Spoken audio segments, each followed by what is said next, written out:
AITA for replacing everything of mine my wife breaks or damages with money from our joint budget. Story 1.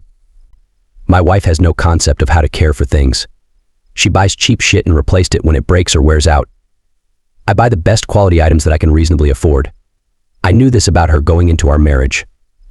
I told her that I did not want her destroying my things, so please leave my stuff alone. Our advice. It sounds like you're dealing with a challenging situation. It's understandable that you value quality and durability in your belongings, especially since you've invested in them. However, it's important to approach this issue with sensitivity and open communication. Here are a few things to consider. Communication. Sit down with your wife when you're both calm and explain why you prefer to invest in higher quality items. Let her know that it's not just about the cost, but about longevity and performance. Express how it feels when items you care about are damaged, and listen to her perspective as well. Joint finances. While it's reasonable to replace your personal items using joint funds, ensure that both of you are on the same page about how joint finances should be managed. Discuss budgeting for household items and how you both prioritize spending. Respect and understanding. Avoid making her feel judged or inferior for her choices. Understand that people have different priorities when it comes to spending money. Find a compromise that works for both of you, maybe setting aside a specific budget for household items where you can agree on the quality and cost. Problem solving together. Instead of focusing solely on replacing damaged items, work together on finding solutions. For example, if she struggles with cooking utensils, suggest using utensils that are safe for non-stick pans and offer to teach her some basic care tips. Empathy and patience. Remember that marriage is a partnership and compromises are essential. It might take time for both of you to adjust and find common ground. Be patient with each other and approach the situation with empathy. Ultimately, it's about finding a balance where both of you feel respected and heard. It's okay to have different preferences, but addressing these issues calmly and collaboratively will likely lead to a more sustainable solution. It worked great until it didn't. Her dollar store non-stick pan started sticking because she uses metal utensils on them. So she used my pan from Williams-Sonoma, and she scratched the shit out of it. She literally damaged the ceramic coating, so I replaced it. Same went for my laptop she needed to use and spilled wine on. I have everything backed up and I got a new laptop. She needed to use mine because she had sat on hers after leaving it on the couch and sitting on it. Those are just the most obvious examples I can think of. We just got our tax refunds and we each kept a portion and put the rest into our joint account. She was surprised at how little there was in it. I reminded her that I had to replace my shit she destroyed. She said it was ridiculous to spend $200 on a pan. I asked her how much is the right amount and she said like $10. I asked her to show me. We both fried an egg. Hers got stuck and burnt. Mine did not. She said that it's not her fault. I asked her who she thought damaged my 5-year-old pan. She didn't say anything. For the last week she has been passive-aggressively using only her pots and pans and not really making good food. She did take out my LA Crescent Dutch oven to make a pot roast for her parents coming for dinner tomorrow night. I sent her a link to the website for that so she could see what it would cost to replace. She's using her old slow cooker, which means the house will stink because she strained gravy onto the element once because she forgot to put the insert back in. I am not going to divorce her. Please move on. Of that is your deranged advice. I just want to know if I'm wrong for expecting her to either use my stuff with care or replace it when she damages it. She thinks I'm being petty and bougie. First comment. NTA. That would drive me crazy. You don't share the same values. You value quality and care. She values cheap goods and convenience, and not bothering too much. Your things would last a lifetime. Her things have to be replaced multiple times, over and over. The environmental costs alone are huge. All that trash because she thinks they are disposable goods. Over time, she may be paying more for replacing the same item you use and keep. She's the I get that you don't want to divorce, but how will you resolve the values gap you have with each other? It seems to be that it will pervade other areas like work choices, childrearing, vacations, and home owning. Good luck, Oppie. I hope she can learn from you along the way. You deserve a partner who doesn't destroy your belongings. Yes, you should have repurchased them from your shared account then. Don't let her use them unless she signs a contract promising to pay for them from her own account next time. Seriously, the ideal would be for all your kitchen items to belong to both of you and be ours, but you'd have to find some common ground first. Don't allow her to borrow yours until she signs a contract. Second comment. NTA, I had a similar issue with my GF. She always got on my case for spending too much. We sat down one day and worked out long-term costs. Started with a simple charging cable. Mine was $15, had it for 4 years. Hers was $2 from the dollar store. Required replacement every month. She only saw the $2 vs $15 cost. She realized it was $96 over 4 years to my $15. You could see the light go on. Mind you, she wasn't clumsy and didn't break laptops by sitting on them or stuff. Story 2. AITA for ignoring my husband during our flight when he expressed anxiety over flying. I 33 recently married my husband 30M, and we took a 3-hour flight to Mexico for our honeymoon. I fly a lot for my job, so I have racked up a lot of miles. My husband isn't a big fan of flying, though he has gotten better and tends to just hold my hand and close his eyes during takeoff and landing, mostly okay when in the air.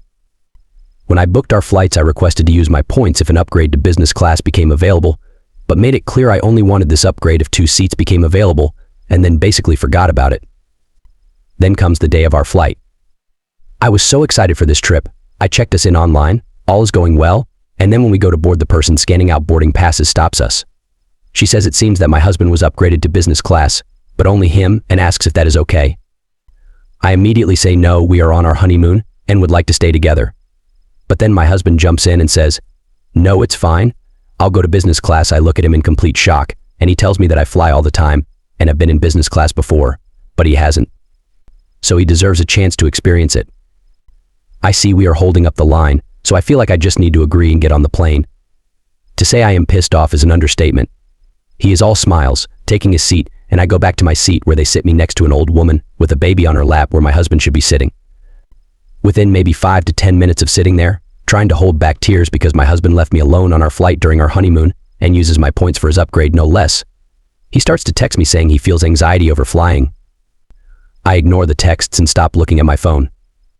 Within maybe an hour after we are in the air, he comes to the back of the plane to find me, offers me half of his business class breakfast, and asks me why I was ignoring him, that he was scared and needed me to tell him it'd be okay since I am such an experienced flyer. I told him maybe he should have thought about that before leaving me alone before our honeymoon even really began. He gets angry, tells me that this may be the only time he gets to fly business class, and he was giving me half his breakfast to make up for it so I could at least be supportive of his genuine fear. I roll my eyes, sarcastically say thanks, and he goes back up to his seat. When we landed, I tried to just move on and forget about it so that we could just enjoy our honeymoon, but he guilt-tripped me about not comforting him via text before takeoff, and now I am wondering if I am being unreasonable and should have just let him enjoy his time in business class and ensure him it'd be okay. So AITA? Our advice. It sounds like you were both in a tough situation, but ignoring your husband's anxiety wasn't the best approach. Flying can be really scary for some people, and support from loved ones can make a big difference. Maybe try having an open conversation with him about how you felt left out and how he can better communicate his feelings in the future. You're both learning how to navigate married life, and it's important to find ways to support each other, especially during challenging moments. First comment. NTA. But I feel like all the people who are saying he's an asshole and just showed you who he really is have never been in a long-term relationship and needed to work out these kinds of problems with a partner. Your partner got excited about the opportunity to sit in business class. He didn't consider the fact that it was your honeymoon, and it meant a lot to you that he stay with you for the flight. He had a selfish moment where he had to weigh his wants against yours and chose his own. That happens in relationships all the time. We are not perfect, and we do not always consider all of the external factors, and we do not always put our partners first. That's normal. Your feelings got hurt when your partner went to business class. You felt like he chose this individual experience over being with you on your honeymoon. So when he texted you for support, you couldn't offer it because your feelings were hurt. Also normal. You're a human being, and you chose to honor your own feelings at the expense of your husband's feelings in that moment. Particularly because the reason he wasn't getting what he needed was due to a choice he made that is also the reason you were sad. You kind of had a "you made your bed, now lie in it" moment. That's fair and okay. Now you need to be honest with each other about the choices you made and why you made them. Does your husband truly not care that he abandoned you? Probably not. He's just feeling defensive because he didn't mean to make you feel that way. But he needs to own up to his choices and their consequences. His choice hurt the feelings of his new wife right as their honeymoon was about to start. He should apologize for that. Is this indicative of his true feelings for you? Does he not care about you or spending time with you? I doubt it. Don't blow this out of proportion. He made a bad call and you're hurt, but this isn't the equivalent of him spending the honeymoon at the hotel bar flirting with other women and ignoring you, you know? This is a minor upset in the grand scheme of life and totally resolvable. Do you truly not care that your husband was feeling anxious and alone during the flight? Probably not. Could you have chosen to support him and reassure him as he went through something that truly terrified him? Yes. Ideally, you could have set your hurt aside, supported him through the scary thing, and then addressed it when you landed, e.g. When you left me in economy during that flight, I felt really hurt and abandoned. I know you were excited about the idea of first class, but I'm really mad that you chose to be okay with making me feel hurt and abandoned on our honeymoon instead. In your hurt over his decision, you also prioritized your own feelings over your husband's feelings in that moment. Your choices also hurt your husband right at the start of your honeymoon. Do I personally think you had a better reason, since he really did make his bed? Definitely. Which is why I'm going with NTA instead of nah. But ultimately, you didn't handle the situation perfectly and should probably apologize too.